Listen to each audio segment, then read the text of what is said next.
That's a fascinating point because that has been lacking, really. Certainly the will to step up to the degree that Ukraine could really do with, that has been lacking over the last few years. It has been piecemeal, it has been useful, but it hasn't been enough. It's enough to keep Ukraine bleeding, not to allow them to win, as the phrase goes. Welcome to The General and the Journalist, the second episode of our new podcast from The Times and the Sunday Times. The old global order is breaking down, conflicts on the rise, and the world is getting ever more dangerous. And we're here every week to try and explain it all and perhaps offer some positives too, because it may not be all that bad. It's in the balance, Tom. As always, the general part of the equation, Patrick, that's you, General Sir Patrick Sanders, Chief of the General Staff or Head of the British Army until last year, and now after 40 years in uniform, a civilian again. And you're the journalist half, Tom Newton Dunn, a former war correspondent, defence editor and political editor, and now a broadcaster and writer at The Times. And every week we'll tackle one subject head on, a war, actual or threatened, or a growing crisis that is demanding all our attention. And this week we're asking, can Ukraine survive if President Trump walks away? Okay, look, I'm going to read you a quote from last week. I won't do the accent because that will give it away and my accent's not very good. I tell you, big egos involved, but I think something's going to happen. And if it doesn't, I just back away and they're going to have to keep going. President Trump? Spot on. Very good, even without the accent. And the big egos he's talking about there, of course, are his opposite numbers in Russia and Ukraine, Presidents Putin and Zelensky. Now, we know by now that only a fool tries to predict what President Trump does next. And this week's shouting match between Washington and Moscow has been particularly interesting. President Trump calling Putin crazy, Moscow responding by calling Trump emotional.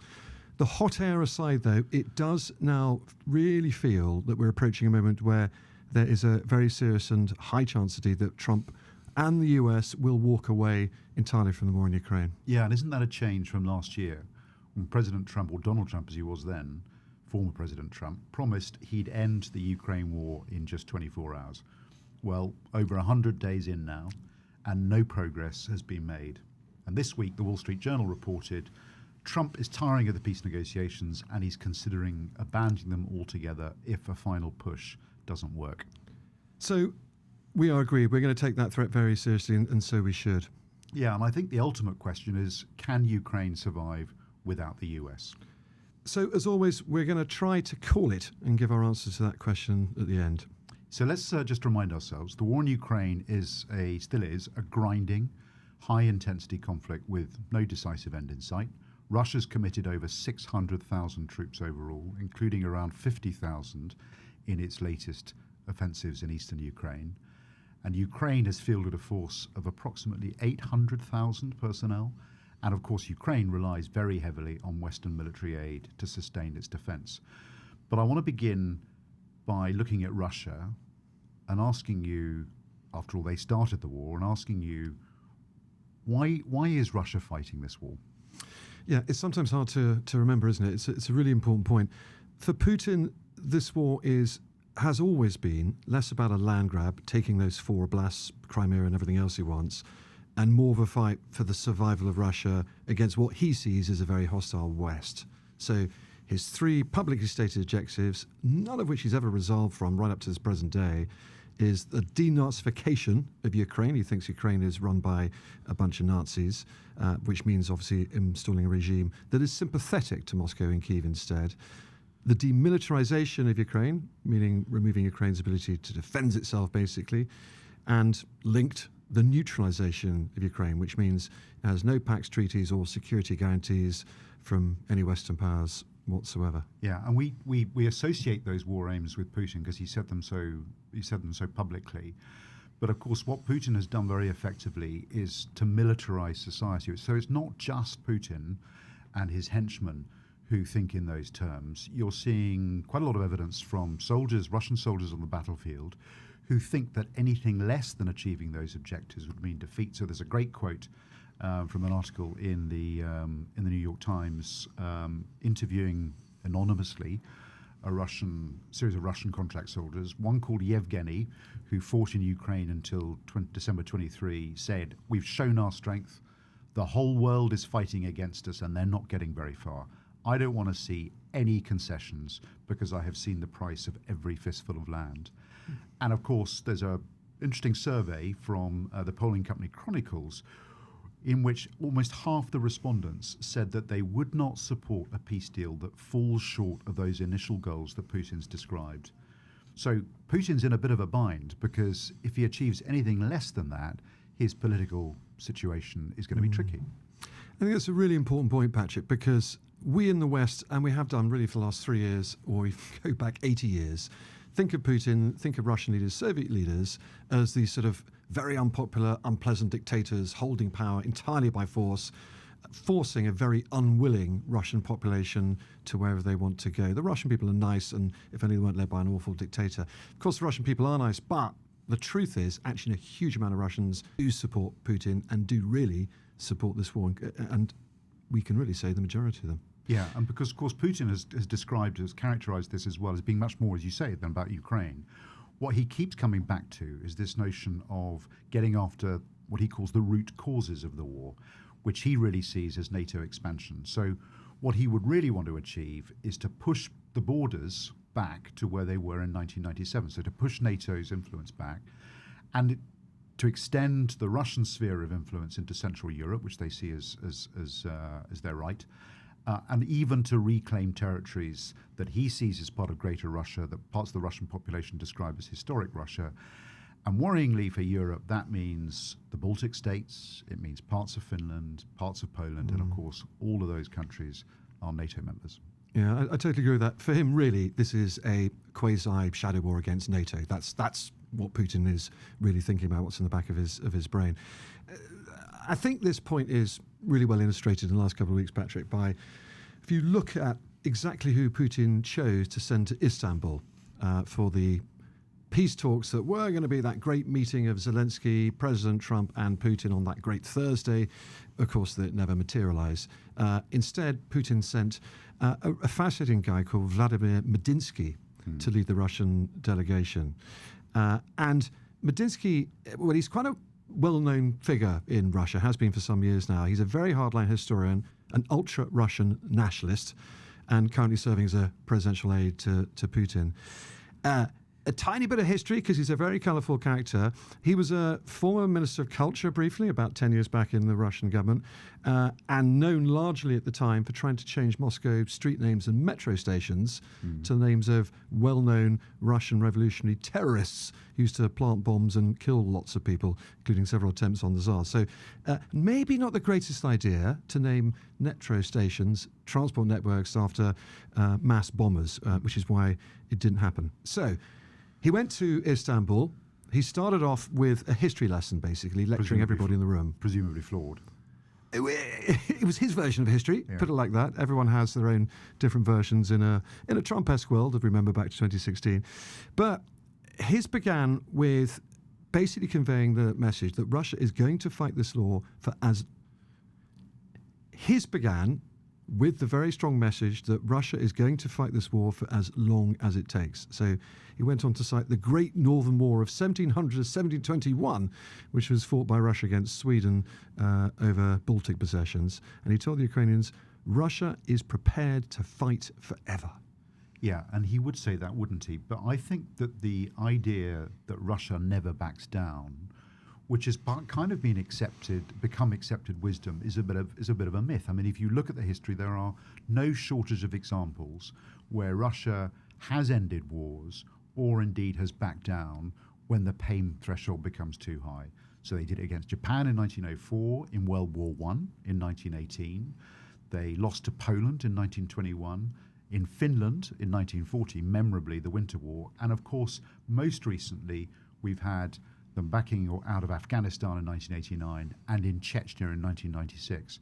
So Russia does back down. You've just got to impose the right level of pain to get it to do so. And that's a massive but, though, isn't it? Because they do back down when the pain threshold is high enough, and at the moment, they're not feeling it. Yeah. Okay, so look, I think to say so, we've established that Russia is not going to end this war anytime soon and has no interest in it either. So should we look at the state of the battlefield now? What does the war itself actually look like on the ground? Yeah, so the idea that Russia is winning this war seems to have caught hold in Washington and in Trump's inner circle. But if you look at this by any objective measure, it's simply not true. I mean, Russia and the Russian military machine has performed terribly. It is dramatically underachieved in the 3 years of war that we've had. So you think about their initial objectives were to seize Kyiv in 3 days and Ukraine in 3 weeks. Well, that didn't happen. They then had to pivot after the very, very strong Ukrainian defense and indeed the counteroffensive to much more reduced objectives around seizing limited objectives in the Donbass, securing a land bridge to Crimea, destroying Ukraine's critical national infrastructure, and then achieving a Black Sea blockade to try and strangle the Ukrainian economy. I mean, they have barely met in 3 years of war any of those objectives. And in the course of doing so, they've lost over 1 million personnel and over 100,000 major weapon systems. And that million personnel, that is just an astronomical figure, isn't it? If you think Britain lost 1 million soldiers, just under, throughout the entirety of the First World War, just to put it into perspective, and Russia has a fatality rate of up to 1,200 soldiers every single day. Yeah, and it only took 15,000 casualties for them to lose the will to fight in Afghanistan. So there will be a tipping point, but we don't know where it is. So I don't think Ukraine is winning, but nor is it losing. And Putin thinks he's got the upper hand when it comes to the political front, but because he's so disconnected from reality, because he's not being given straight advice by his senior military advisors, he hasn't grasped the fact yet that his army isn't capable of delivering him victory, and they're certainly not capable of the sort of decisive maneuver that we associated with them before the war.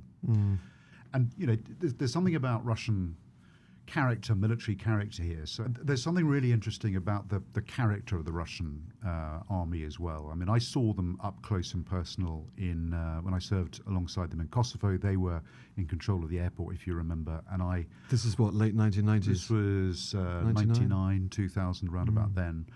And so we used to rub up against the Russians all the time. I would sometimes go out and have dinner with the Russian commander there. I mean, the two things that struck me were, first of all, the hostility that they had towards us. I mean, they were going through the niceties and professional courtesies of exchanging, but underneath the surface, there was a deep, visceral antipathy, antagonism towards us, both as NATO troops, but particularly as British.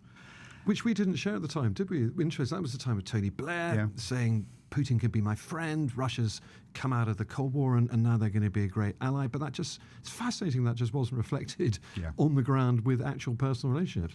But I also saw Russian officers and NCOs beating their soldiers. I mean, the discipline that they impose is incredibly brutal and harsh. This is not an army that leads through inspiration. Beating how? I mean, physically beating. Hitting them in front of you? Hitting them in front of us.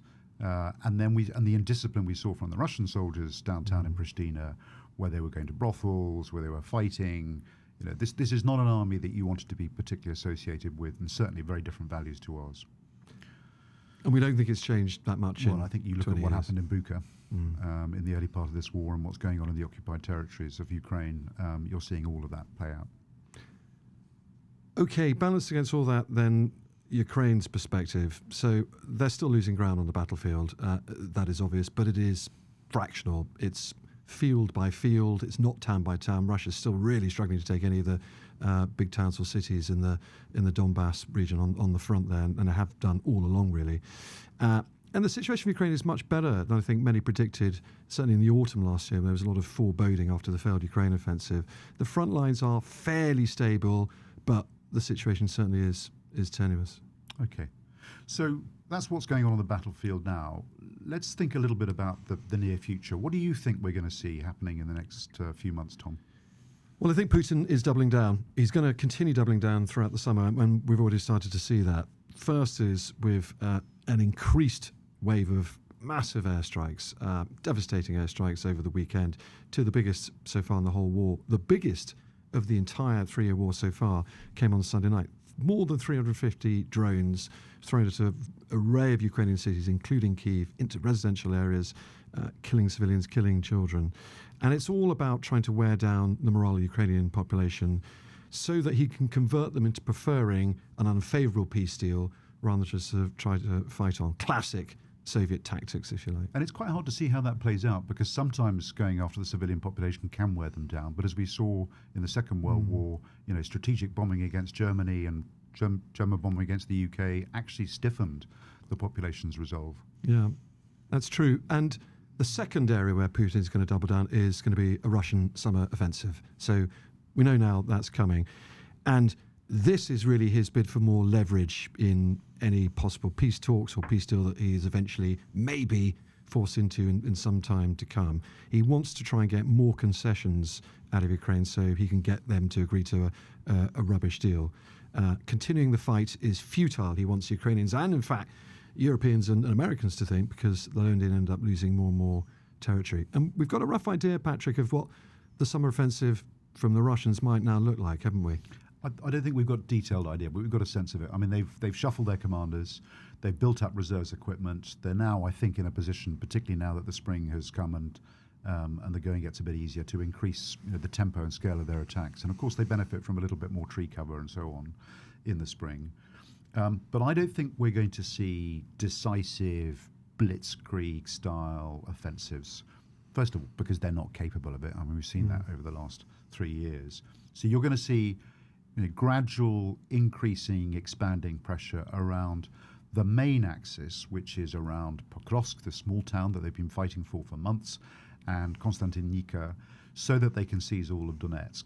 And then I think you're going to see some subsidiary axes in activity to try and, what we describe as fix, so that's distract or hold in place Ukrainian forces around Kharkiv, Sumy and Zaporizhia. And that, I think that latter thing is linked to Putin's announcement that he's ordered the military to begin creating a security buffer zone on the northern Ukrainian border. And that's purportedly to stop the Ukrainians from being able to launch attacks out of with drones and rockets out of that area.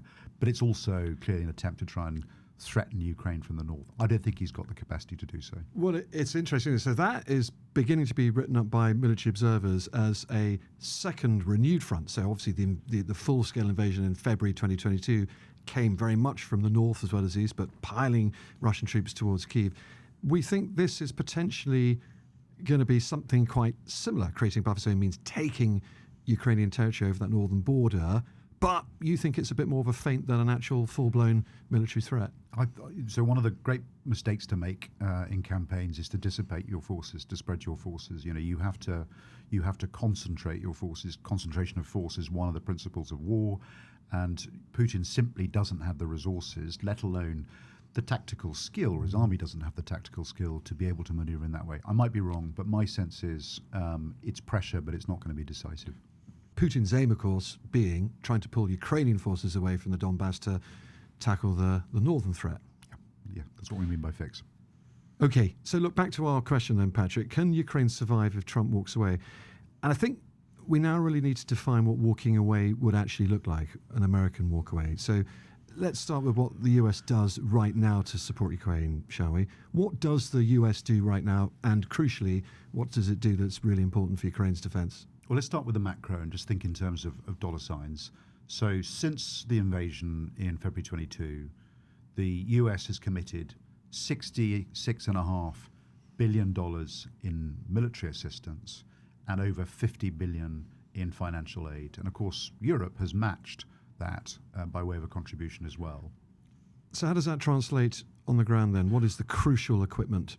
Well, first of all, it's material, it's equipment, as you say, and the volume of it is pretty significant. So just in terms of infantry arms and equipment, we're talking about 3,000 or more Stinger anti-aircraft systems, millions of rounds of ammunition, 10,000 plus Javelin anti-armor systems.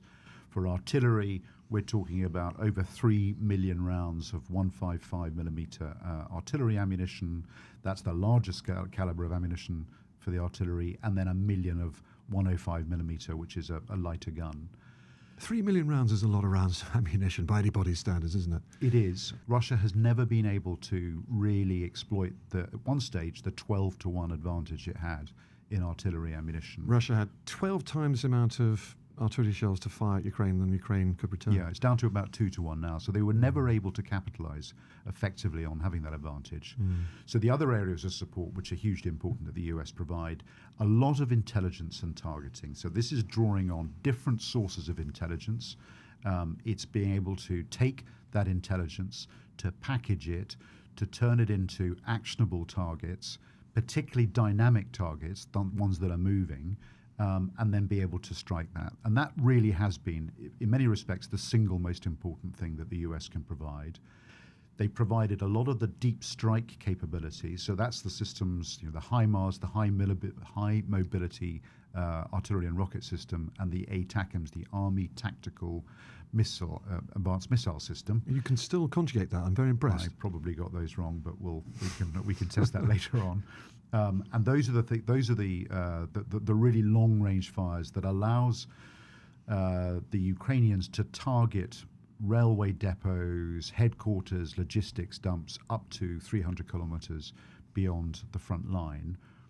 Not in very great numbers, and they came in and they trickled in, but as we've seen in the news, that's now been eased off. And then other support, crucially, perhaps the most important actually, has been the air defense, because the US Patriot system is really the only system that can defend properly against Russian ballistic missile attacks.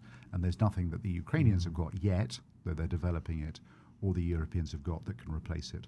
Okay, so those are the bits that Ukraine really would struggle without that the US currently supplies. I think there's another element that we should probably just briefly mention, and that's, of course, the Starlink satellite communication network. Now, Starlink is not owned by the US government. It's owned by one gentleman called Elon Musk, who has been very generous, really, with giving Starlink to the Ukrainian military and Ukrainian people for free. It is absolutely crucial for their communications. They just simply could not talk to each other over secure means or any other without Starlink. And it's just possible with Musk's close friendship with Donald Trump, although that is beginning to dissipate as well, maybe. But if the US really wanted to play hardball against Ukraine, they could probably persuade or try and persuade Musk to withdraw Starlink, and that would be totally disastrous, wouldn't it? Okay, Tom. So we've described what it is that the US provide at the moment. I mean, in an ideal world, Trump's going to bring his very significant financial and military leverage to bear to get Putin to negotiate seriously. But that does look ever more unlikely. Yes, it does. It's the great missing piece of this whole equation. Trump tried a lot of heavy leverage on Ukraine, on Zelensky, beating him up in the Oval Office, taking away all that intelligence we were talking about for a week or two earlier on in the year.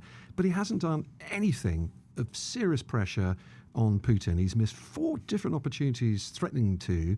The latest current shouting match going on, escalating to the point that Dmitry Medvedev, the former Russian president, saying yesterday on a tweet, "Watch out, Trump, because the one thing you don't want is World War III." So the Russians know how to press Trump's buttons. They know how to worry him. The one thing Trump really doesn't want on his watch is World War III. So I think it's a fair estimate to say that Trump's going to back down and yet again not impose that leverage on Russia that everybody wants. And I think it's just worth remarking here, Patrick, what a massive miscalculation this entire suing for peace that Trump has made here. And his chief negotiator, Steve Witkoff, the property billionaire, New York property billionaire, his great old friend, really summed it up just before the Trump-Putin phone call of a couple of weeks ago, when he said very publicly that by sheer force of personality that is unmatched, that's a direct Witkoff quote, Trump will force Putin into parleying and into a peace.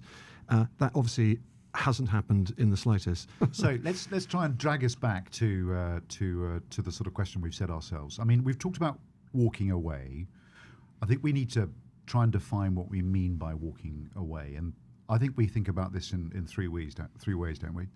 Yeah, we do. So there are 3 different variants of what walking away could mean. I think there's the worst possible case scenario where President Trump not just withdraws all US support, but actually actively blocks everything in the pipeline that's already been commissioned. Remember, President Biden did quite a lot to, as he called it, Trump-proof all that aid for Ukraine he finally got through Congress last year. It's been rolled out over the next 2 or so years in various contracts, various stages of delivery. Trump he'll have a fight on his hands, but he could try and stop those contracts, rip them up, stop the ships from sailing and turn them around if they're mid-passage. So that's the worst case scenario. And it's a bad scenario. I mean, this is the scenario in which you have what historians would describe as a Carthaginian peace.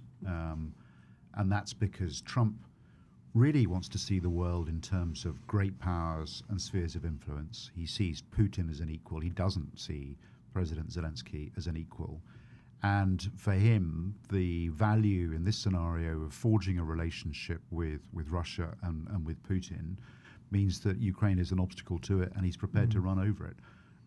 So it's a sort of, it's a line that Ukraine should submit to the strong, because by not submitting to the strong when you're weaker, all you're doing is prolonging the conflict. So that really is a worst case scenario. That's it. And remember, President Trump has no love for President Zelensky whatsoever. Their beef goes way back to 5-6 years ago when Trump accused Zelensky of not doing what he wanted to investigate Hunter Biden, etc. So we know where his natural sympathies are. Okay. The second variant, the second option of what a war could look like, the middle option, if you like, Trump refuses any future aid, but allows that aid that Biden had already Trump-proofed to carry on going, and the contracts can be fulfilled. He also doesn't necessarily stop resale, which is a very important bit. So if America stops giving stuff to Ukraine, Europeans or others are able to buy it for the Americans and give it to Ukraine themselves, like those third-party transfers, as they're known. The third variant, the least worst option of a walkaway, Trump allows all that to continue, but he also allows the continuation of that crucially important intelligence and surveillance that you were talking about, the targeting information that is so vital to Ukraine, and then tacitly allows Europeans to keep on doing what they're doing. Yeah, or explicitly, one hopes. So we, I think, between us have decided that the third option is the most likely. I mean, why is that, Tom? I think there's two reasons for that. One is Trump really doesn't want a Ukraine massacre on his hands. He doesn't want Putin to just absolutely roll the tanks through, destroy Ukraine, get to Kyiv and topple a government, because that would be an appalling massacre. That would be up with the biggest atrocities of the 20th century, potentially, and he doesn't want that on his watch. And the second one is political. There is a lot of pressure now coming on Trump from Republican senators, big power brokers in the Senate, who've traditionally been big Trump supporters, but have always been Russia hawks. They've never liked Russia. They've never liked Putin. The lead one of those is Senator Lindsey Graham, the senator from North Carolina. Let me say it again.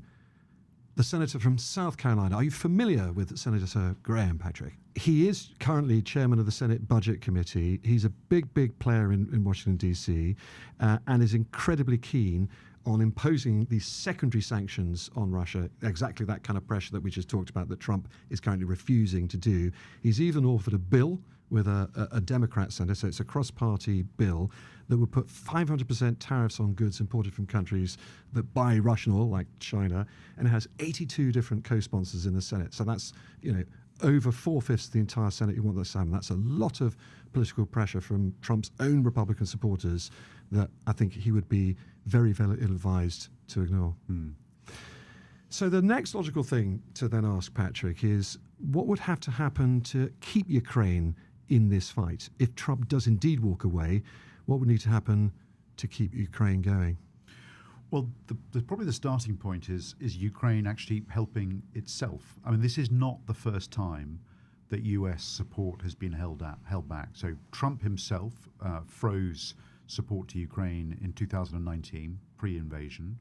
You then had the hesitancy at the back end of Trump's administration and at the beginning of Biden's prior to the invasion. You had a congressional bloc for 6 months in late 2023 through to 2024, and then you've had a sort of pattern of incrementalism where we've given Ukraine just enough to keep them alive, but not enough to win. So Ukraine has learned some pretty significant lessons from this and has been working really hard to keep itself self-sufficient, and that means in two respects. It means its manpower and it means equipment. What the Ukrainians have done, and really done well, is to find a way to offset the Russian advantages in mass, so manpower and artillery. And they've done that through a combination of tactics, but also particularly through equipment and through technology. And this, of course, is drones. So Ukraine now, from a standing start 3 years ago, has now got the largest and the most advanced drone industry in the world. I didn't know that. I mean, obviously knew that a lot of the front line is now about drone warfare, but I didn't know they're actually world leaders in drone technology as well. I mean, not just the most sophisticated, but also the largest scale. as well. And it's worth reminding ourselves that we think a lot about artillery traditionally in warfare, but 70% of Russian infantry casualties are coming from drones and not from artillery. And so this defense industry that Ukraine has got an enormous amount of untapped potential. And in some respects, the approach that the Danes are taking is the one that we should all emulate, which is where we invest in Ukraine's defense industry, we partner with them, and that allows Ukraine to become more and more self-sufficient, but it also allows us to learn from the lessons that they're learning and also to gain that technology itself. When you talk about untapped potential, you mean Ukraine, who've already done this incredible mother of invention job, can actually do far, far more? Yeah, I mean, they've got much more capacity than they have money. Industrial capacity? Yeah. So much of this. So that's Ukraine relying on itself, and it's the innovation that they've come up with over the last 3 years has been incredible. You've got first of all these first-person viewer drones, which are targeted, but they've also developed bomber drones, kamikaze drones, surveillance and reconnaissance drones, electronic warfare, retro, fiber optic drones, so that the electronic warfare, the jamming that stops the drones from getting through, no longer applies. And they've got drones that counter other drones and even counter missiles. The next big step, and Ukraine again I think will lead here through the next year, is going to be what we call unmanned ground vehicles. So this is about using autonomous systems to do casualty evacuation, provide logistics, lay mines, even as weapons platforms. So that's Ukraine. That's how Ukraine can help itself. There is, however, another player in this equation, isn't there, Patrick? Because it's not just Ukraine. Yes. And of course there's Europe, Tom. There is indeed Europe, of which we include Britain. And now, here is the BLUF, which for those uninitiated like me until about half an hour ago, means the bottom line up front. We had a fairly interesting debate, and we decided we'd debate it on the podcast. I think it's actually military talk. Yeah, it turns out you're right, but I've gone through my whole life going bluff to people, and no one's batted an eyelid, so... I probably thought you'd been quite rude to them. Yeah. You're just bluffing. Anyway, the bottom line up front, the bluff here is, and it's a fact we think, Europe can meet most of Ukraine's needs unless the US blocks third-party transfers or resell. And here's how. So European governments, as we have mentioned, already contributing a vast amount financially to Ukraine, as much as the US, 0.1% of their gross domestic products on the whole on bilateral aid to Ukraine from all the different European countries. But to compensate for this lack of US facilities, the equipment that might go, the contribution from all those European states, EU institutions as well, and Britain would have to rise to 0.21% of their GDP, so roughly double.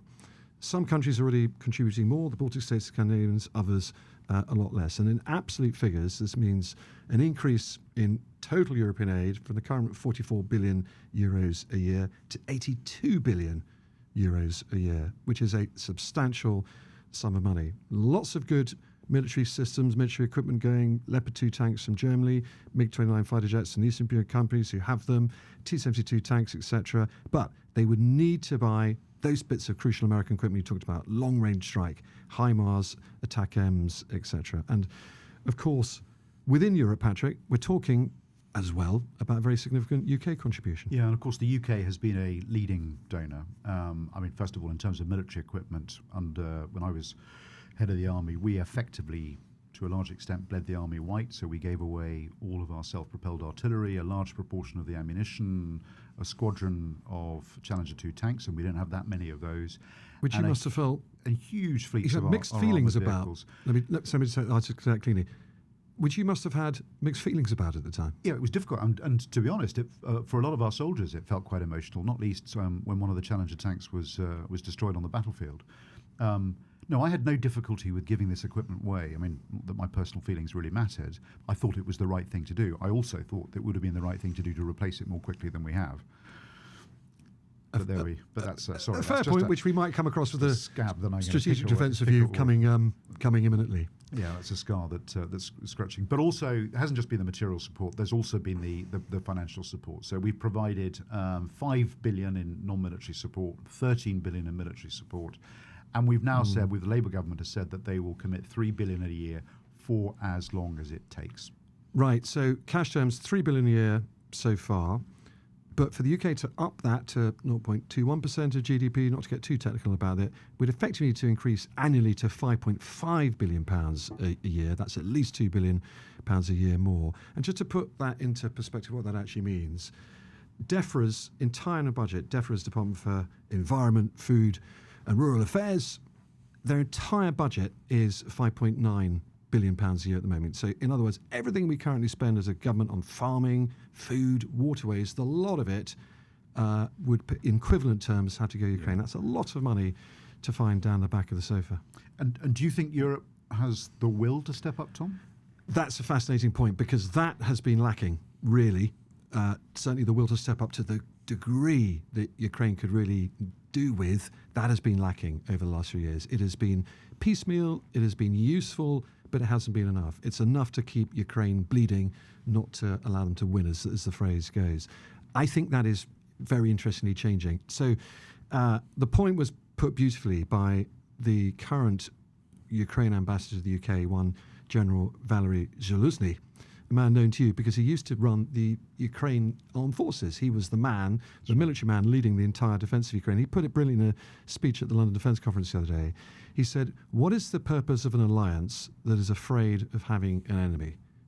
Reference being, what is the purpose of Europe saying we're thoroughly allied with Ukraine if we're too worried about doing too much that's going to upset Putin? And Valery Zaluzny, he's a fascinating character himself. We're going to have to come back to him. Might even try and get him on this podcast. But he's a potential rival to Zelensky's throne. He's hugely popular across Ukraine. But as a man, I had the privilege of meeting him at a thing not so long ago.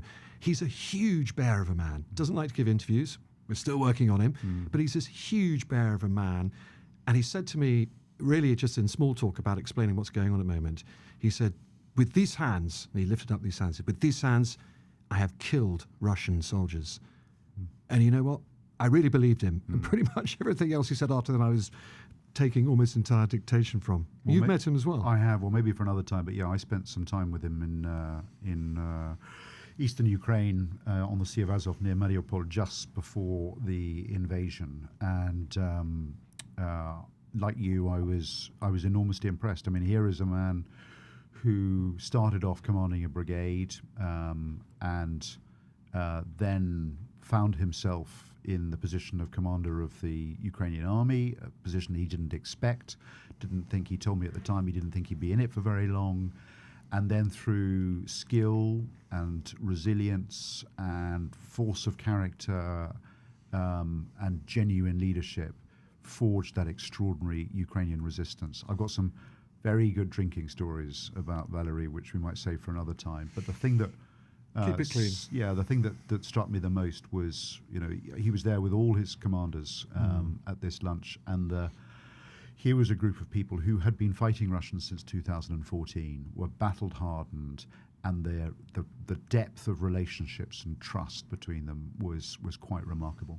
Getting back on point here, former General Zaluzny's point is, Europe does now seem to be understanding that if it wants to be a true ally, it does really need to stand up to Putin and stop being afraid of him. And I think we're seeing some really promising signs here. There is now, after 3 years of complacency and fear and neglect, some intent by Europe, real intent to do what needs to be done. And Trump 2.0, the second Donald Trump presidency, has really woken people up to that. The most striking of those is the reverse of the German government's position under their new Chancellor, Friedrich Merz. And he said on Monday that Germany would no longer impose range restrictions on what is Ukraine's most useful weapon supplied by Europe, the Taurus long-range missile system. And that's capable of giving Kyiv the ability to target sites now up to 300 miles inside Russia. Taurus's full length of targeting ability, of firing ability, which puts even Moscow within range of these sorts of missiles. Merz has also just stationed troops in Lithuania, which is the first permanent German army deployment since World War II. And he said something really interesting on Monday, which is a very, very important point. Freedom is not for free, said Chancellor Merz. Not just him who said that. Anyway, the more we talk about this, the more it feels like that time is the key factor. Is that right, Tom? I mean, why do you think that time is an issue for both sides? I think that is right. I think that it's really interesting, actually, because there are some quite difficult deadlines coming up, or time constraints coming up for both sides, really. More so Russia, I think we'd both agree. So they're facing some fairly significant military challenges towards the end of this year, are they not, Patrick? They are. I mean, they're these vast stockpiles of legacy Soviet equipment they had, from tanks to infantry fighting vehicles to artillery pieces, will be running out at some point between now and mid-autumn on the current rates of attrition. That's the 100,000 major equipments that I described earlier on in this podcast. And so that means that if they want to replace destroyed equipment, and it's being destroyed at an extraordinary rate, they're going to have to produce it from scratch. And that's not something, their production rates simply can't keep up with the levels of attrition. And then there's the issue of manpower. So if the fighting continues into 2026, then they're going to be forced into a second round of forced mobilization. And the first time they had to do that in 2023, I think it was August 2023, it was deeply unpopular. So it's going to put Putin in a position where he's raiding the labor market even further. He's doing things that are very unpopular, and probably for quite a lot of the elite as well. And that makes that puts real political pain onto Putin. There's also the economic challenges. Yeah. Then they're really interesting. So I'm always a bit wary of doing this, because we've been saying really since the start of this war, there's no way the Russian economy can keep this level of fighting up. It's so costly, they'll be bankrupt within 6 months. And lo and behold, they're still not bankrupt. But that said, there's some very, very interesting things coming up for Russia that are very, very serious for the Russian economy. If you think the entire Russian economy is based on really selling oil and gas, a lot of it to China and India, but that's really their only export, the only source of revenue for the Russian government. And the omens for that, the omens for the international oil prices are pretty poor. The collapse in oil price already following Donald Trump's tariff policy, that is already hitting Russian income, Russian reserves. More aggressive enforcement of Russia's shadow fleet, taking all this oil and gas around the world in their dodgy ships, that's hurting them. And of course, that comes on top of what is already an overheated Russian economy. Huge amounts of government spending going into this huge war machine. That's pushed up inflation. The Russian central bank has had to impose interest rates of 21%. So all the economic indicators really are pointing the wrong way for Russia. But Patrick, for Ukraine, the equation is a bit simpler. It's painful, but what do we think about their timing for all this? How long can they survive? That's the key question. For Ukraine, this is existential. This is about survival. And if the Ukrainians want to know what life under Russian occupation is going to look like, they only have to look at the occupied territories. And by making this whole thing about denazification, it implies that anybody who has been fighting for Ukraine's freedom and independence is a Nazi. And look at how the Russians treated Nazis. So the Ukrainian will to fight is incredibly strong. Now, they are exhausted. They're more exhausted than Russia. They've taken huge numbers of dead and wounded. I don't want to talk about the sort of numbers. It's not that they don't have enough manpower. The population of Ukraine now is the same as the population of France was in the First World War, and the French mobilized something close to 10 or 12 million people on existential struggle. The Ukrainians have mobilized maybe 1 million or 1.5 million. So they have more manpower available to them. And if Europe steps up, and if Ukraine's defense industry can be sustained in the way it's doing at the moment, they've probably got enough kit as well. So this comes down to willpower. It comes down to their will to fight, their will to resist, and at the moment, that's undiminished. The only note of caution I've got is that for as long as they're not prepared to mobilize the largest bulk of their population, that's the 18 to 24-year-olds, for which there's no political will and no popular support, you've got to ask questions about their length, the longevity of their will. The Ukrainian government is only forcing people into serving, calling them up conscription, if you're age 24 or above at the moment. Yeah. Okay, what a fascinating balance and what a really interesting conversation. However, I think it is now time for us to get off this precarious fence we've been sort of teetering on and to call it ourselves, as we try to every week. Can Ukraine survive what we think a US walkaway will look like? Shall I go first? Yes, please. That pregnant silence said, off you go, son. All right, well, here's my call on the big question this week. I'm persuaded by Putin's time limit troubles, especially the mobilization. He is going to run out of manpower if the Russian economy doesn't get him first, its implosion. I'm really heartened by Europe stepping up as well, especially Friedrich Merz, Chancellor Merz. And let's not forget, Germany is the biggest economy in Europe. It could do the most, and it really is now beginning to do it. So I think Ukraine will survive a US walkaway with Europe's increased help. And I think that help will come from Europe as it's becoming existential for Europe to win this war as well. This is an absolute battle for Europe in the 21st century. Who owns what? And self-determination. And not least, Europe now needs to prove it can stand on its own feet without the US. So in summary, when it really comes to it, and when there's nowhere left to hide, Europe will step up. What's your call, Patrick? I agree with all of that wholeheartedly. I certainly want to believe it for all the reasons you describe. I mean, the prospect of Ukrainian defeat and a Russian victory is so dangerous, not just for Ukraine but for Europe, that we have to step up. I think I want to add 3 cautionary notes. Just the 3. So I think I am more sceptical about Europe's ability to turn its rhetoric into timely action. I think Europe is stepping up, but I don't think it's doing it fast enough, and I don't see prospects of it getting faster. The second, I guess, note of concern is that Putin is invested not just in this war, but in war. I mean, this is his 5th war, and every time he has a choice for peace, he doubles down. He also knows that when this war ends, he will face a reckoning, particularly if he does it on terms that don't match those very expansionist war aims, because anything less than that constitutes in military terms a defeat, and that's where you've been denied the ability to seize your objectives. And I guess my third note of caution is an old Russian proverb. When you find yourself dancing with a bear, it's not you that decides when the dance ends, it's the bear. Okay, well, despite those caveats, you did call it. We do basically agree that Ukraine will survive a US walkaway. And I think on that analogy about dancing bears, we should probably wrap this up. We'd love to know what you think about this subject and anything else. So do please email us at generalandjournalist@thetimes.co.uk. All one word, generalandjournalist@thetimes.co.uk. Thanks, Tom. Thanks, Patrick.